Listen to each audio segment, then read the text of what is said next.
So, this is a piece I recorded and wrote last year. I've decided to re-record it, repost it, because it's Mental Health Awareness Week 2015.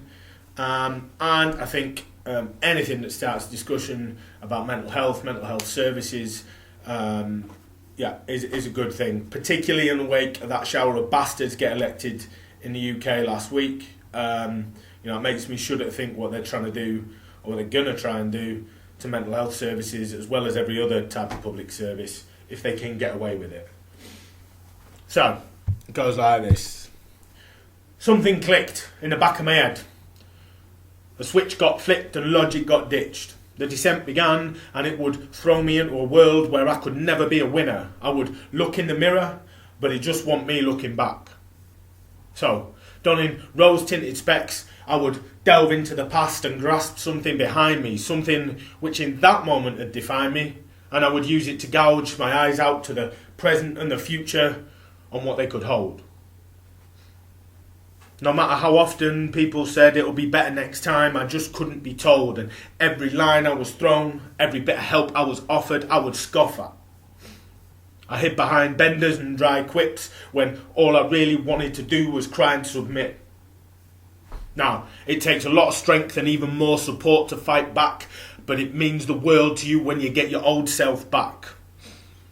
Now, I understand those demons will always be there, waiting in a corner to leave me bleeding and scared. But now I know there is nothing to be gained from staying weak and silent. It just amounts to inflicting your mind with terrible violence.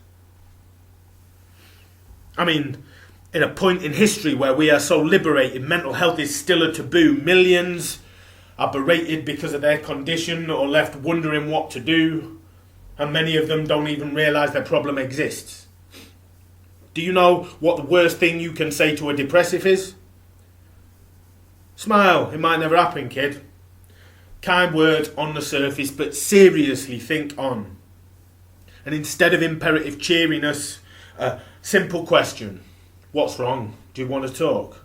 Will go far, far further than a half-baked thought or an anemic truism. And through every era of the socio-economic system that we call capitalism, the health problems of ordinary people have been relegated to the very bottom until it costs the system.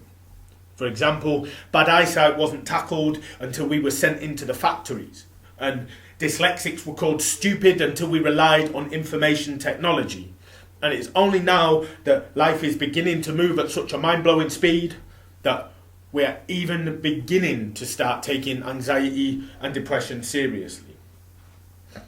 And is it any wonder there is an underlying problem? There are people out there with tables to put food on, people working 3 jobs to take care of their families. They barely have time to breathe, let alone get referred for CBT. We are drowning in the reification of being busy, and the state of redefined lazy as someone who won't work for free. We all need the time and space to take a step back, reassess, and focus on what's important in life. That's quality.